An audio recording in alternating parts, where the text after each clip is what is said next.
अध्यक्ष अमरनाथ राजूरकर, माजी अध्यक्ष दिलीपरावजी कंदकुर्ते, प्रवीण साले, बापू देशमुख, आमचे उत्तरचे अध्यक्ष किशोरभाऊ देशमुख, नरेंद्र चव्हाण, स्वामी, सर्व नवनिर्वाचित मित्रांनो, आपल्या सर्वांचं जे निवडून आलेले नगरसेवक आणि त्याचबरोबर मेहनत ज्यांनी ज्यांनी या ठिकाणी घेतलेली आहे त्या सर्वांचं मी प्रत्येक मनपूर्वक अभिनंदन करतो आणि आगामी काळाच्या आपल्या कालावधीकरता मी आपल्या सर्वांना मनपूर्वक शुभेच्छा देतो। मला अतिशय आनंद आहे आज एवढं मोठं यश हे भाजपला संपूर्ण महाराष्ट्रामध्ये मिळालं। मुंबई महापालिका ही महायुतीच्या आणि भाजपच्या नेतृत्वाखाली या ठिकाणी स्थापन होत आहे। पूर्ण आपण काबीज केलं आणि महाराष्ट्रातल्या बहुतांश नगरपालिका सर्वात जास्त नगरपालिकेचे मेंबर जे निवडून आले महापालिकेचे ते आपल्या भाजपाचे आहे। आणि या आनंदामध्ये आनंद द्विगुणित करण्याकरता भाजपने नांदेडमध्ये छलांग मारली ती फार मोठी आणि जबरदस्त मारलेली आहे। त्याबद्दल मी सर्वप्रथम देशाचे पंतप्रधान, यशस्वी पंतप्रधान माननीय नरेंद्र मोदी साहेबांचे मनपूर्वक अभिनंदन करतो। राज्याचे मुख्यमंत्री देवाभाऊंचे अभिनंदन करतो आणि तमाम नांदेडच्या मतदारांचे आभार मानतो की त्यांनी आपल्या बाजूने कौल दिला।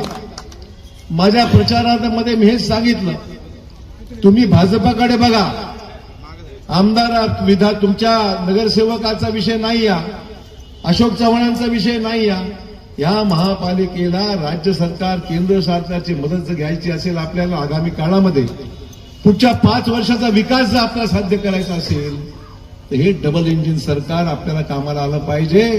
आणि डबल इंजिन सरकारमध्ये या देशाचे सारथी कोण असतील तर नरेंद्र मोदी आहे ते मला मुद्दाम सांगितलं पाहिजे आणि आपल्या राज्याचे सारथी कोण असतील तर देवाभाऊ आहे।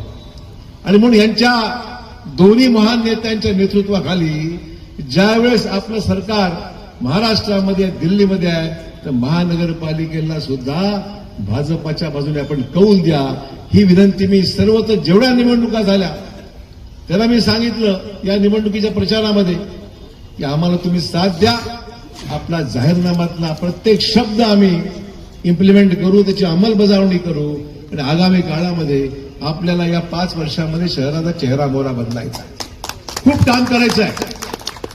आणि तुम्हाला मी खात्री देऊ इच्छितो मित्र, आपण सर्वांनी कामाला लागलं, उद्यापासूनच कामाला लागलं, चिंता करू नका। भरपूर ताकदीने मी मुख्यमंत्र्यांना दुपारीच बोललो फोनवर, म्हटलं साहेब चिंता करू नका, आपण 45च्या आसपास पुढे जाऊ शकतो। अजूनही मला वाटतं 2 जागेचे निकाल अद्याप जाहीर व्हायचे, खूप वेळ लावला, मला माहित नाही एवढा वेळ का लागला, खरं म्हणजे दुपारी 3 पर्यंत संपायला पाहिजे होते, परंतु आपला निकाल अजूनही 2 वॉर्डची चर्चा चालूच आहे, ओढाताण चालू आहे। यांना निवडून आलं पाहिजे, त्याने याला म्हणलं ठीक आहे जनतेचा कौल त्याच्यामागे, तर पण निकाल जो आहे तो निष्पक्ष राहावा, निकालामध्ये कुठली खाडाखाड होऊ नये आणि निकाल ज्याच्या बाजूने असेल आमचं काही म्हणणं नाही, पण तुम्ही त्याच्यामध्ये हस्तक्षेप कोणी करू नका अशा प्रकारचं मी स्पष्टपणे संकेत मी तिथल्या समाज लोकांना सांगितलं। म्हटलं आमचं म्हणणं एवढंच आहे, जे खरं आहे ते खरं आहे, त्याच्यामध्ये कुठला हस्तक्षेप कोणी करू नये। निवडणूक आयोगाला सुद्धा मी सांगू की असं असं झालेलं आहे, मागच्या वेळेस आमचा नगरसेवक एका मताने फक्त पडला होता, तो पडला नव्हता, पाडला गेला होता, दबाव टाकून तो पाडला गेला होता। असो, अजूनही 2 जागेचे निकाल अजूनही प्रलंबित आहेत, जाहीर होत करतायत, मला माहित नाही किती वेळ लागेल त्याला, म्हणून मला यायला उशीर झाला। मी अगोदर येणार होतो 4, 5, 4:30ला, परंतु उशीर लागला, मी थांबलो होतो, म्हणजे नेमकं काय चाललंय जरा माहिती घ्यावी त्या ठिकाणी, आणि म्हणून मला 1-2 तास फक्त यायला उशीर झाला, परंतु आपण वाट पाहत त्याची मला जाणीव आहे। मला आपल्या पक्षाचं ब्रीदवाक्य आहे, प्रथम देश, नंतर पक्ष आणि नंतर आपण स्वतः, ही भूमिका घेऊन काम केलं म्हणून आपण सर्वांनी विजयी झालेलो आहोत। ग्रामीण भागातले माझ्या असंख्य कार्यकर्त्यांचं मी आभार मानतो। ग्रामीण भागातला माझा सर्व कार्यकर्ता तुम्हा प्रत्येकाच्या वॉर्डामध्ये होता, तुम्हाला विजय देण्यासाठी त्यांनी अहोरात्र प्रयत्न केले। जोरदार टाळ्यांनी माझ्या सर्व सहकारी ग्रामीण भागातल्या मित्रांचं सुद्धा अभिनंदन केलं पाहिजे, आभार मानले पाहिजे। त्यांनी वेळ दिला आणि प्रत्येक नगरसेवकाला निवडून आणण्याकरता जेवढं करणं शक्य आहे त्यांनी ते केलेलं आहे आणि त्यांचंही मी आभार मानतो। खूप चांगलं काम केलं, आपल्या नगरपालिकेला चांगलं यश आपल्याला या भागात मिळालेलं आहे। नगरपालिका महापालिका पहिल्यासारखी स्थिती आहे की आपण महापालिका आपल्या ताब्यात घेतली आहे. भाजपच्या इतिहासामध्ये ही पहिली कदाचित वेळ राहणार आहे की ही महापालिका आज भाजपचा झेंडा या ठिकाणी फडकणार आहे. मला अभिमान या गोष्टीचा आहे. मी आलो आहे तुम्हाला सोबत घेऊन हा झेंडा या ठिकाणी फडकवण्याची संधी मला मिळाली. याच्याबद्दल मला खूप मनापासून आनंद आणि अभिमान आहे. आपण पाहाल इतरही नगरपालिकेला यश जे मिळालं सगळी लोक आपल्याबरोबर आली. सगळी लोक समजून आश्चर्य वाटेल की अनेक ठिकाणी आपल्याला इतर समाज जो मदत देत नाही असं वाटलं होतं ते सुद्धा आले. आणि सगळ्यात आनंदाची गोष्ट आश्चर्यजनक गोष्ट आहे प्रभाग क्रमांक 5 जो आम्हाला वाटतं गडबड आहे 5 ला आले बघा सगळे निवडून आले. गायकवाड जोरात शेंडी कमी करत थोडीशी ट्रेडमार्क आहे तुमचं राहू द्या. म्हणजे सांभवी साले आलेले आहेत. आमच्या स्वामीताई आहेत.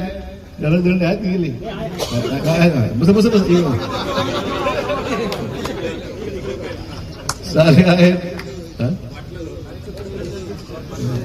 त्यामुळे सगळे कार्यकर्ते एका मागोवा पॅनल टू पॅनल मतदान झालं. बऱ्याच ठिकाणी झालं. काही ठिकाणी थोडंसं आपण कमी पडलो. काही ठिकाणी मी लोकांना सांगत होतो या ठिकाणी लक्ष द्या अमुक ठिकाणी लक्ष द्या इथे हा प्रॉब्लेम आहे तिथे तो प्रॉब्लेम आहे. ज्या ठिकाणी करेक्शन झालं त्या ठिकाणी यश मिळालं. ज्या ठिकाणी दुर्लक्ष झालं दुर्दैव त्या ठिकाणी जागा आपल्या थोडक्यात गेलेल्या आहे. आणि मला कार्यकर्त्यांना विनंती आहे आपला जो वर्क फोर्स आहे आपली जो फोर्स आहे तो फोर्स एकदम डिसिप्लिन पाहिजे. कुठल्याही युद्धाला आता पुढचं लक्ष आपलं आहे की जिल्हा परिषद आपली निवडून आणायची. आपल्याला पुढचं लक्ष आपल्या जिल्हा परिषदचं आहे. या जिल्हा परिषदेमध्ये बहुमत भाजपलाच मिळालं पाहिजे. लोकांना दिसते आता लोकांना ती सुनामी आहे भाजपची. भाजपा भाजपा भाजपा सर्वत्र महाराष्ट्रात आहे देशात आहे. जिल्हा परिषद सुद्धा भाजपच्याच ताब्यात आपण देणार आहोत तुम्ही चिंता करू नका. त्यामुळे मला विनंती आपल्याला आहे देवा भाऊंना अभिनंदन करत असताना मला खूप बरं वाटलं. मी त्यांना सांगितलं साहेब आपण मला जिम्मेदारी सोपवली मला महत्वाच्या पदावर बसवलं. नांदेड जिल्ह्याचं पूर्णपणे अधिकार माझ्याकडे दिले. आपण पाहिलं त्या अधिकाराचा एक पैशाही दुरुपयोग आम्ही केला नाही. सर्वत्र भाजपाच्या उमेदवारांना निवडून सिलेक्शन पासून निवडून आणण्यापर्यंत जी काही काळजी घ्यायला पाहिजे सर्व आम्ही काळजी घेतलेली आहे की माझ्या मुख्यमंत्र्यांना आणि प्रदेश अध्यक्षांना सुद्धा मी सांगितलेलं. त्यामुळे सर्वत्र एक आनंदाचं वातावरण. मुंबईला जायचं आज मी जाणार होतो पण थांबलो. तुमचा शेवटपर्यंत निकाल काय येतो हे पाहत पण मी मुद्दाम थांबा. मुंबईला जायचं आज महत्वाचं उद्या काम होतं पण उद्या आमच्या कार्याध्यक्षांचा फॉर्म भरायचा आहे. उद्या मला निरोप आला होता आपण सही करायला उद्या या पण मी त्यांना कळवलं म्हटलं साहेब आता निवडणुकीची काउंटिंग चालू आहे आणि मी उद्या पोहोचू शकणार नाही कारण आज संध्याकाळी बरेचसे लोक मुंबईला गेले. मला जाणं भाग होतं पण मी त्यांना कळवलं म्हटलं मला हे निकाल लागेपर्यंत पूर्ण ही प्रोसेस पूर्ण होईपर्यंत मी थांबलोय म्हटलं मला हे सर्व संपू द्या मग मी मुंबईला येतो. पण मला मित्र एवढं सांगायचं आहे की आगामी काळ आपला हा चॅलेंज पक्षाचं काम चालू राहिलंच पाहिजे. पक्षाचं काम चालू राहिलंच पाहिजे आणि आपल्याला आगामी काळात सुद्धा या जिल्हा परिषद दृष्टीने आतापर्यंत तयार. फक्त आता आपली रिझर्वेशन आरक्षण आहे ते अद्याप जाहीर न झाल्यामुळे आम्हाला बाहेर जाता येईल कारण की नेमकं आरक्षण कुठलं काय अद्याप आपली जी जिल्हा परिषद आहे ते 56% वर आरक्षण गेलं असल्यामुळे थोडं अवधी लागला. बाकीच्या जिल्हा परिषद निवडणुका लागलेल्या आहेत. आपलं जे आरक्षण आहे ते 56% वर हे निश्चित गेल्यामुळे आपल्या त्याच्या सुधारणा होईपर्यंत जी काही कालावधी कायदेशीर प्रोसेस आहे त्या कायदेशीर प्रोसेस पूर्ण करण्याकरता आपल्याला थांबावं लागणार.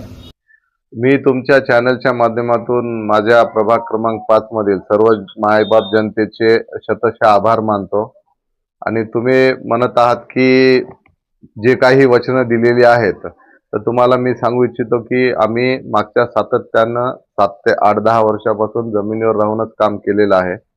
माझं जरी तुम्ही ट्रॅक रेकॉर्ड तपासलं तर माझे जे काम आहे प्रभागात नगरसेवक नसताना सुद्धा ज्या लोकांना प्रभागामध्ये ज्या गोष्टी असतील नाली रस्ता लाईट ड्रेनेज ह्या सगळ्या गोष्टींचं आम्ही सातत्यानं काम करत आलेले आहोत. आमचे नेते माननीय अशोकरावजी चव्हाण साहेब गोपछडे साहेब DP सावंत साहेब आणि महानगराचे अध्यक्ष अमरभाऊ राजूरकर तुम्हाला या प्रचार दरम्यान मध्ये आम्ही जाहीरनामा प्रसिद्ध केला होता शहराच्या विकासाच्या बाबतीमध्ये. तसंच आमचे पॅनलमध्ये आम्ही 4च्या 4 उमेदवार विजयी झालेले आहेत. त्यामध्ये जे प्रशासनाचा चांगला दांडगा अनुभव असलेले जयश्री निलेश पावडे असतील, 3 वेळा नगरसेवक राहून आता चौथ्यांदा जे निवडून आले ते महेश कनकदंडे असतील, आमच्या सोची ॲडव्होकेट सांभवी जी नवीन आहे परंतु ती खूप हुशार अभ्यासू आहे, आणि मी तर जमिनीवरचाच कार्यकर्ता आहे. मागच्या म्हणजे सातत्यानं काम करत असल्यामुळं आम्हाला काही या प्रभागामध्ये अडचण तर झालीच नाही. पण भविष्यामध्ये आम्ही आमचा प्रभाग हा अतिशय बाकी प्रभागापेक्षा चांगला आणि व्यवस्थित होईल यावर भर राहील. आता ते लोकांनी माझ्यावर दिलेलं प्रेम आहे त्यासाठी मी सर्वांचे आभारच मानतो. लोकांनी मला भरभरून प्रेम दिलंय. मी साहेबांनी मला एक सर्वसामान्य कार्यकर्त्याला जे तिकीट देऊ घातलंय, त्यामुळे साहेबांना मी तुम्हाला हे सांगू इच्छितो की साहेबांना ही गोष्ट पूर्णपणे त्यांचं जे नियोजन अतिशय सूक्ष्म आहे आणि त्यांना गोष्टी कळतात. आमच्याकडे नांदेड वाघाळा महापालिकेसाठी भाजपकडून 580 उमेदवारांनी उमेदवारी मागितली होती. त्यापैकी साहेबांना 81 लोक निवडायचे होते. आमचा प्रभाग क्रमांक 5 हा जो जातीय समीकरणामध्ये अडचणीचा होता, त्यामुळे थोडंसं 19-20 होतं. परंतु ही आम्ही पॅनल टू पॅनल पूर्ण व्यवस्थित प्रचार करून त्या 4ही सीटा काढल्यामुळे साहेबांनी काल शाबासकी दिली. त्यातच सर्व काही आलं. नाही, या मताला मी पूर्वीपासूनच सहमत आहे. मागच्या जे काही घरकुलांसाठी आपण रमाई आवास योजनेच्या घरकुलांसाठी जो 2.5 लक्ष रुपयाचा जो त्यांना निधी मिळतो किंवा त्यांना जी निधी आहे ती खरंच तुटपुंजी आहे, आणि आमचा सातत्यानं पाठपुरावा यापूर्वी होता, पण त्यावेळेस आम्ही सभागृहात नव्हतो. परंतु शहरी भाग म्हणून आम्ही जे काही आम्ही निवडून आलेले आहेत आणि आमच्याच भारतीय जनता पार्टीचा महापौर 100% मेजॉरिटी असल्यामुळे होईल, त्यावेळेस आम्ही सभागृहामध्ये ठराव करून शासन दरबारी हात टाकू की रमाई आवास योजनेमध्ये जी रक्कम 2.5 लक्षाची आहे ती रक्कम वाढून मिळावी. एक महत्वाचं सांगू का, या प्रभागामध्ये मी पूर्ण मराठवाड्यात नसेल अशी वातानुकूलित अभ्यासिका जी संयोगनगर बौद्ध विहार इथे केलेली आहे. तदनंतर तुम्हाला सांगतो की कुठल्याही मराठवाड्यामध्ये बौद्ध विहारामध्ये संविधानाची प्रस्ताविका नसेल ती माझ्या संयोगनगरच्या वार्डामध्ये विहारामध्ये आहे. आमच्याकडे 8वी 9वी 10वीला कोचिंग देतो आम्ही फ्रीमध्ये, आणि आमचं विजन मी या मताचा आहे की बोलण्यापेक्षा करून दाखवण्यामध्ये माझं जास्त रस आहे. तुम्हाला काही दिवसानंतर आम्ही जेव्हा सगळेजण बसू त्यावेळेस आम्ही तुम्हाला सांगू की आमचे प्रभागाच्या बाबतीमध्ये काय आयडिओलॉजी राहणार आहे आणि आमचा विकासाच्या दिशेने 100% आम्ही जनतेसोबत राहू आणि जनतेच्या विकासासाठीच काम करू.